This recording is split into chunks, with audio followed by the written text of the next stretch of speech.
Welcome to episode 3 of The Pulpiteer.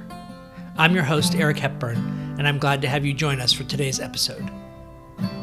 Today's podcast is entitled Mothers Lost, Mothers Found, and it is an homage to Mother's Day. Mother's Day grew out of the history of two American Civil War matriarchs in Appalachia, Anne Reeves Jarvis and Julia Ward Howe. They were early feminists looking to provide women with better lives and to end the horrors of war.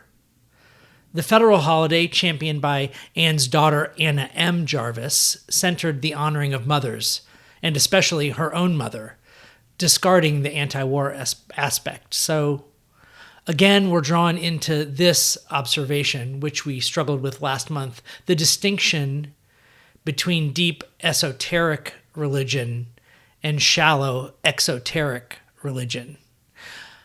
I would argue that using reflections on motherhood and by mothers as an interrogation of the human condition and as a healing unguent for the causes of war, or as a well of deep gratitude for the gift of life and those whose labor delivers that gift, well, those are pretty deep.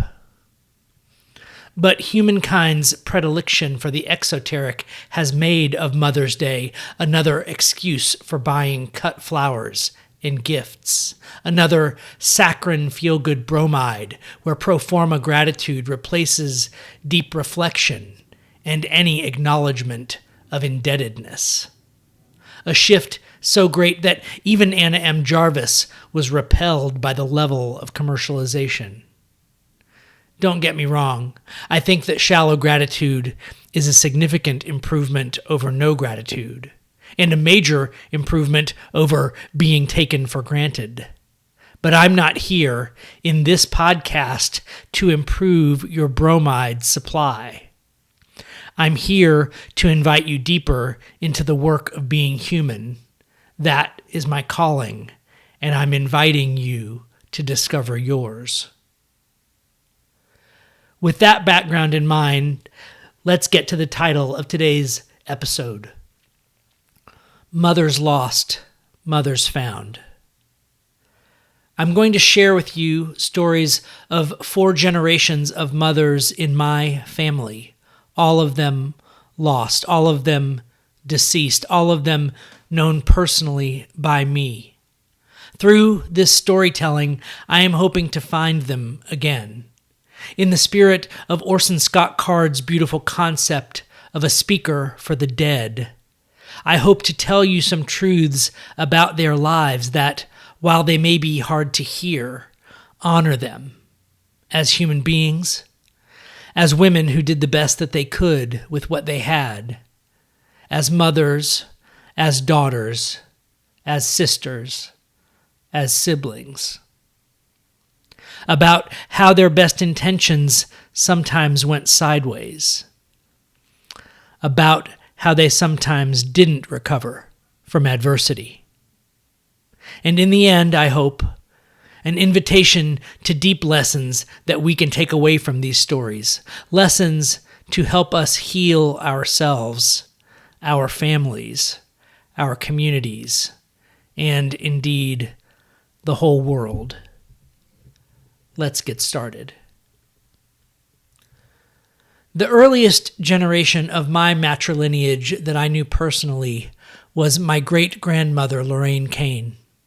Now, as great-grandmothers are prone to be, even to their eldest great-grandchildren, which I was, mine was already old when I was born, and was older still by the time I got old enough to remember her.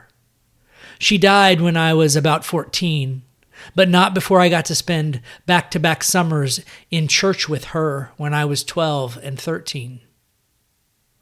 I was first saved in a free will Pentecostal church that summer when I was 12, a church whose pastor was her youngest son and my great-uncle, Wilbur, though we all called him Webb.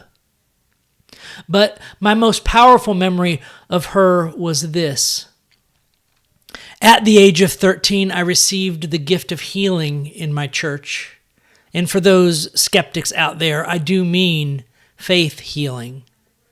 And, as is customary upon such occasions, the pastor asked if anyone in the church was afflicted. Well, my great-grandmother raised her hand and said she'd had a headache for 2 days that she couldn't get rid of. So she stepped up to the pulpit, and I laid hands on her. And I prayed hard for her well-being and for her to get some relief from this pain. And when she stepped back, she testified that the pain was gone, and she praised Jesus for the healing. Well, I was relieved, but still, in part of my mind, skeptical too. So I casually cajoled my grandfather into bringing me around to her house later in the week, which was in the next town over, and I gently asked my great-grandmother if she was for real, if her headache really went away. She looked at me, surprised at first, and then with a look of gentleness, and she said that it had gone away, and that it hadn't come back yet. A few weeks later, she confided in me that the relief had lasted 2 whole weeks before she even had to take her pain meds again. I was happy for her. I was even more happy that she seemed to be proud of me. And mostly, I tried not to be too incredulous or skeptical, which, even then, I recognized as something that short-circuits whatever gratitude we can muster in this life. She died the next year, and I never saw her again after that summer. Let's move forward now 1 generation. I want to share with you a quote from my maternal grandmother and Lorraine's daughter, Irma Jean Baker. If you're dealing and you're not winning, that's on you. Now, I played poker weekly for about 18 years before the pandemic ended our habit, and when I'd share this tidbit with my fellow players, it never failed to get both a laugh and a look of incredulity. Your grandma used to say that? It just doesn't fit with most people's stereotype of a grandmother. Well, that was my grandmother too. There were a number of stereotypes that just didn't fit her. Now, look, there are a number of stereotypes that she did fit.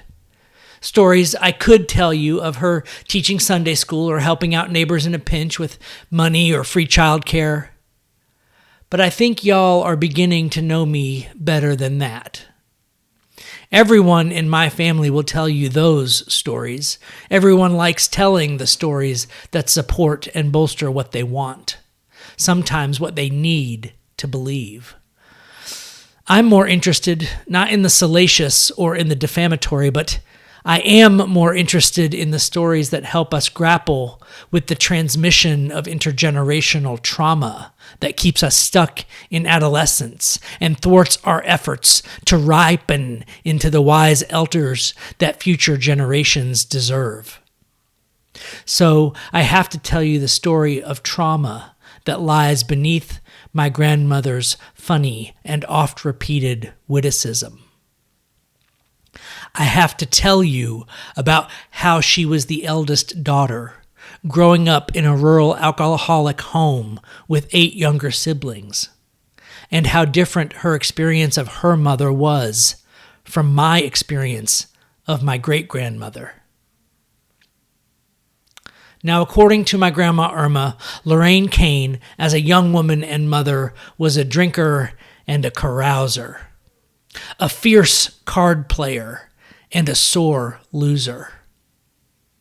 So, as soon as Irma was old enough to hold a deck of cards, she was roped into the card games whenever they needed a fourth. Lorraine would pair up with whoever the guest was, usually a relative or a neighbor, and Irma would be teamed up with her father, Archie. As she retold it to me, her instructions from her father were simple, and they were this: we have to lose, but your mother can never know that we lost on purpose. You might have to be a long-time card player in order to understand just how difficult and demanding this request is. You can't play badly or ignorantly. That will get you scolded and criticized. You must learn how to win, to give every appearance of making it look like you are trying to win, but you must instead lose. I need to pause here. I need you to hear this truth. I have had a very difficult time mourning my grandmother since she died last November. I have had a hard time grieving the woman who, the last time we visited with her, literally screamed at my wife for misplaying a card as we were trying to teach her how to play a friendly game of canasta. But as I wrote this story, and as I imagined sharing it with you, I was able to deeply grieve her for the first time. Not as the woman she had become, but as that little girl put in the nearly impossible position of throwing a card game to her drunk mother, not once, but over and over again.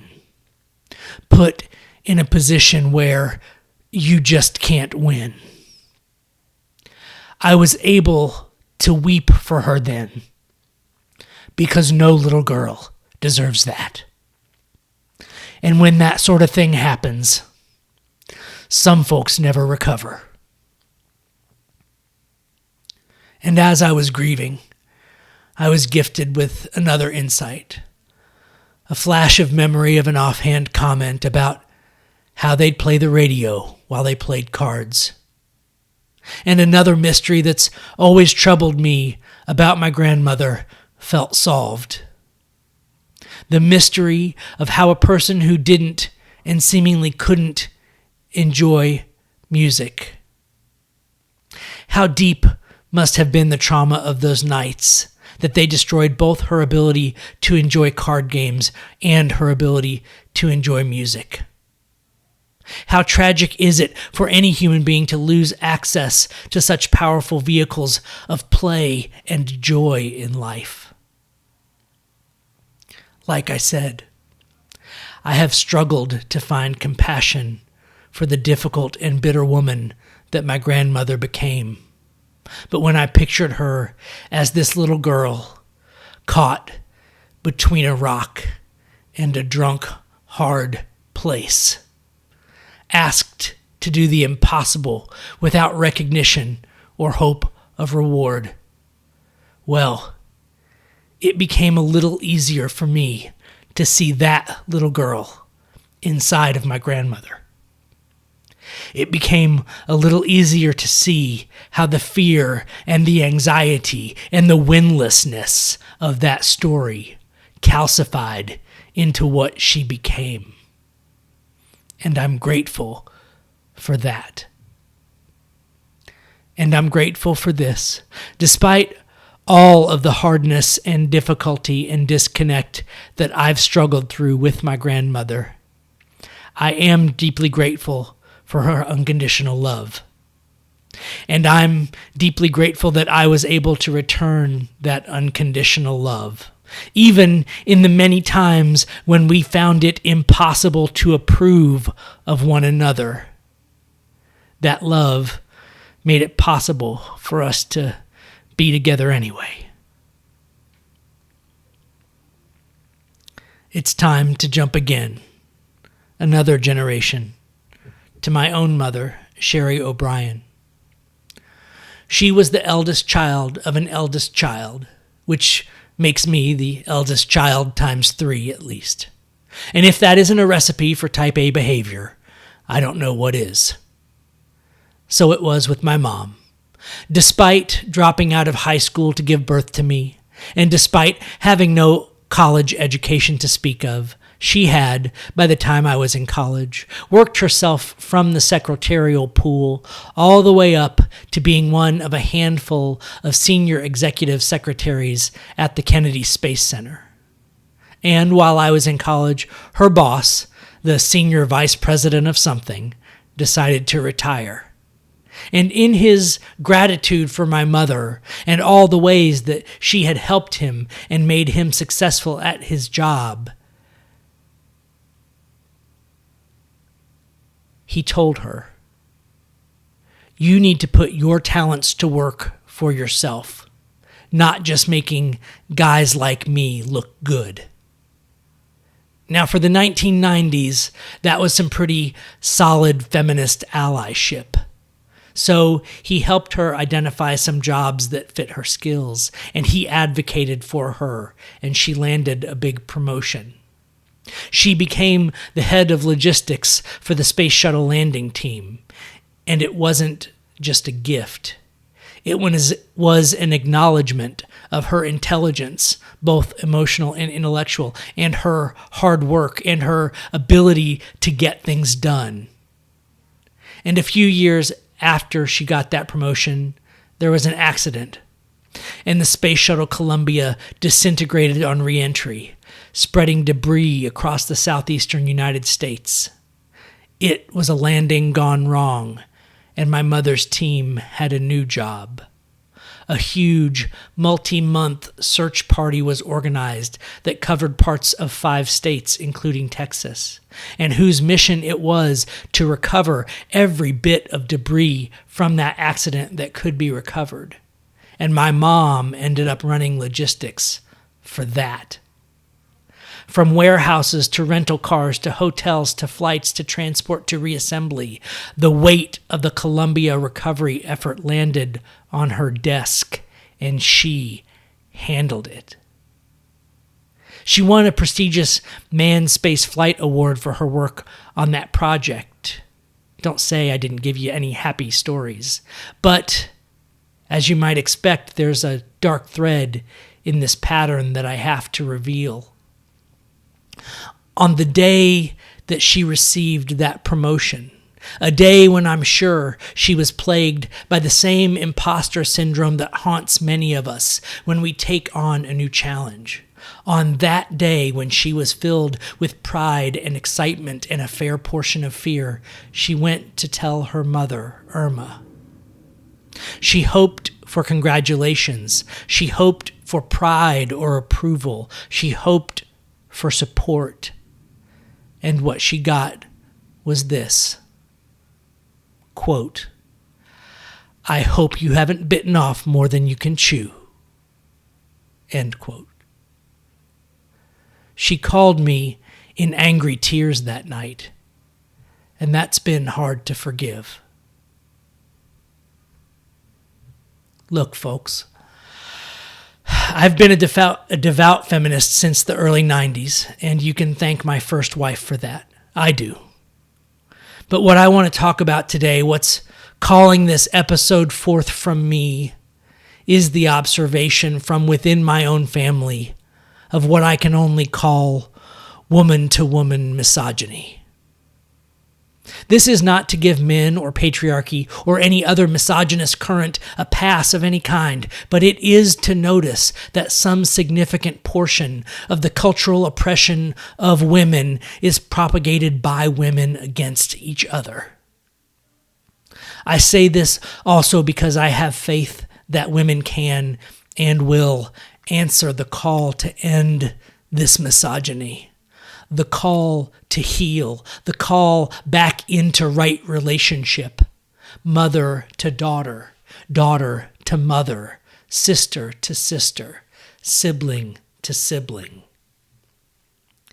I wish that my family was an outlier, a big exception in a world where women are united in solidarity against their own oppression.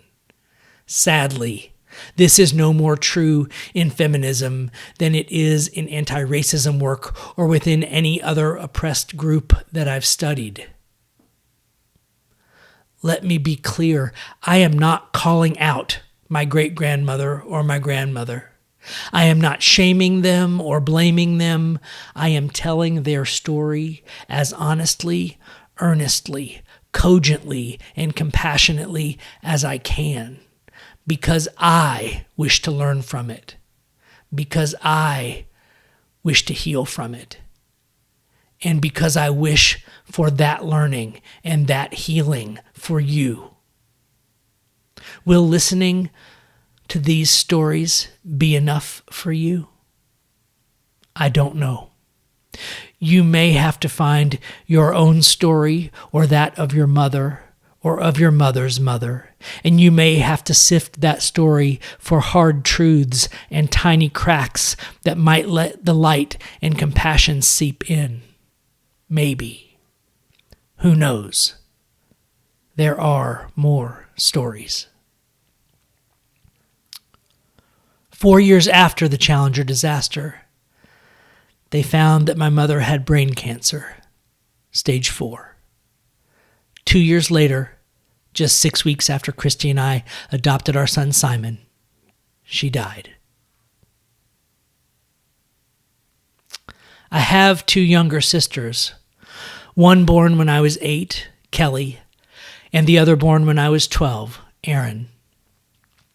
Since I was significantly older and since I started working while going to school at age 15 and since I moved away to college when I was 17, I didn't spend a lot of childhood time with my sisters. I feel like I was, for them, the almost mythological older brother who rolls into town for Christmas on his motorcycle, and I did do that a few times. But I assumed, partly because I didn't pay attention, or enough attention, or the right kind of attention, and partly because I wasn't there. But anyway, I assumed that they had received from our mother the same kinds of things I had received from her, at least in terms of the things I was grateful for. My mother loved me unconditionally, and she expressed that love frequently and intensely and earnestly.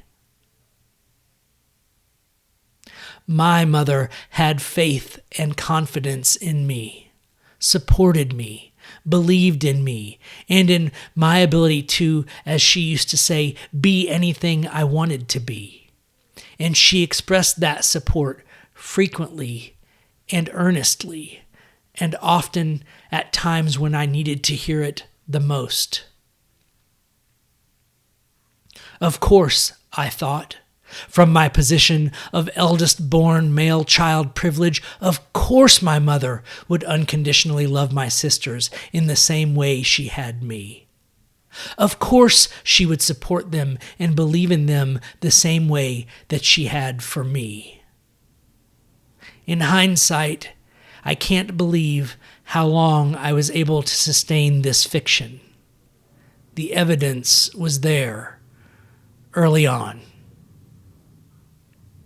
When I was young, say first grade, I fell behind in reading. I just wasn't getting it like the other kids, and whatever it was. When the teachers brought it to my parents, they insisted I get extra help, and I did. And then they insisted that I get tested for the gifted program because they thought that my exceptionalness was being misinterpreted as a learning problem. So I got tested and I got tutored and I didn't get held back a grade. And I did get put into the gifted program, which was a tremendous relief, 1 day a week from the normal tedium of grade school. And so it went with me through grade school and high school and college and graduate school, on the honors track, on the smart track, on the going somewhere track. And just like any adolescent would, I gave myself full credit for all of it. Now, when my sisters were in a similar situation, early school, struggling a bit for reasons no one could quite put a finger on, something different happened. There was no, maybe they're too smart for that classroom, maybe they're bored. There was no advocacy, no gifted testing. I remember arguing with my parents about it. I remember saying aloud that it was a mistake. I hadn't yet at that time studied how tracking works in school systems, but I knew intuitively that this decision would last almost forever. I knew it was wrong. I knew that my sisters deserved the same benefit of the doubt, the same unrelenting advocacy that I had gotten, but they were denied. They were, each of them 4 years apart, held back a grade, tracked into the not honors group, the not so smart track, the not going anywhere track. My sister Kelly didn't make it through high school. At 14, she ran away from home, out of state. She was gone for 2 years before we heard from her. For many years, if the phone rang in the night, my first thought was that her luck had run out. She struggled with drug addiction. She had a daughter, Chloe, who's graduating from high school in 2 weeks, and she placed a few more kids through adoption. Chloe was raised by my mother and stepfather for a bit, and then by her father for a decade or so, and then by my grandmother, Irma, until she died last year. My sister, Kelly, was the kind of mother they tell cautionary tales about. She was the kind of daughter who wasn't welcome at my mother's deathbed because she just couldn't take another dose of the heartbreak. She was the kind of sister you want to help but can't figure out how. The kind you keep wishing will get clean and stay clean long enough that she might get used to it, might finally find a way out of that maze she wandered into too young. That never happened for her. A little over 2 years ago, the call I had long feared finally came in. She'd run out of luck and died of a fentanyl overdose. She was 40 years old. I went to Florida to deliver her eulogy, as I had done for my mother. I refused to play the game that some in the family wanted, the one where we pretended that she wasn't an addict, the one where we pretended that she hadn't died of an overdose.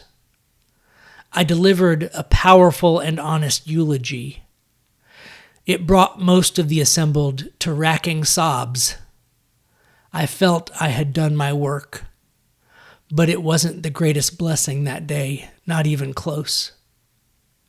As you can imagine, given what I've shared about my sister, I didn't think much of her friends and companions.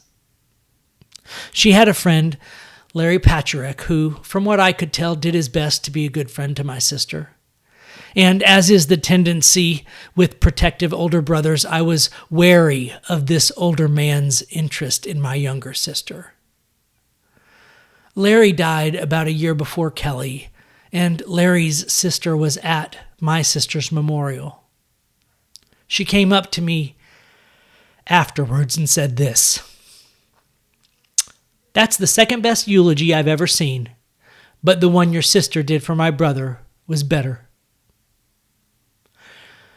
She then went on to describe as best she could through her own tears the renditions of Shakespeare that my sister wove together for her friend Larry in remembrance of him. I didn't even know that my sister liked Shakespeare, half less that she had committed enough of it to memory to perform it unscripted and interwoven in honor of her friend. That was the blessing. That was the hard lesson. The demolition of any residual doubt that my sister Kelly had deserved any less advocacy and faith in her early years than I had received. She was a human miracle who couldn't live with the diminished expectations the world had of her. On the second anniversary of her death, just this past spring, my living sister Erin and I met at a cabin in the woods, and for the first time in our lives as adults or children, it was just the two of us, in a world made smaller by the deaths of so many mothers we had loved. We gathered, dedicating some time and attention to strengthening our own relationship, remembering together the people and situations we had lived through. In our conversations that weekend, what I had suspected and should have known was made clear. If my inheritance from my mother had been unconditional love and unconditional faith, my sisters, both of them, had only received half of that inheritance. I asked my sister, "Didn't Mom used to tell you, as she did me, that you could do or be anything you wanted to be?" "No," my sister answered. Mom would look at me with a bit of pity in her eyes and say, "Sorry, sis, but your brother got all the brains."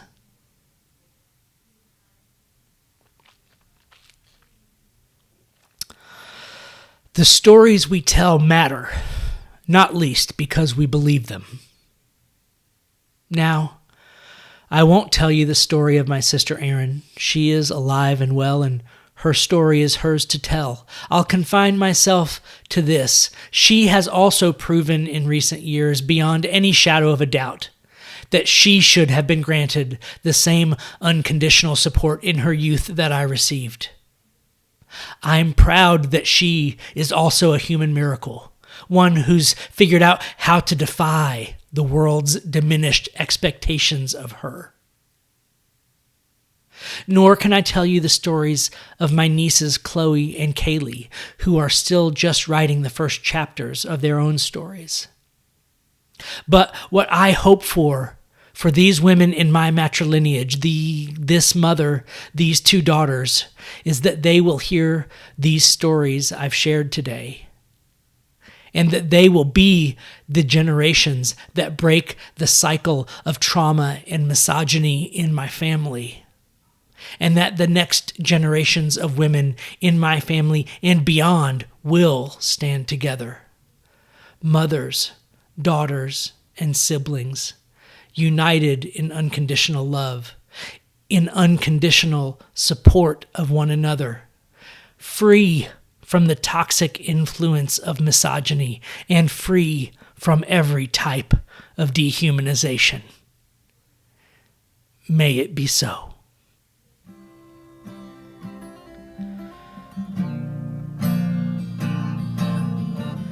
The Pulpiteer Podcast is a production of the San Gabriel Unitarian Universalist Church of Georgetown, Texas. If you'd like to support the podcast, you can make a donation at sangabrieluu.org/give. The podcast is hosted by Spotify, and theme music is by John Faber. The podcast is written, produced, and performed by Eric Hepburn.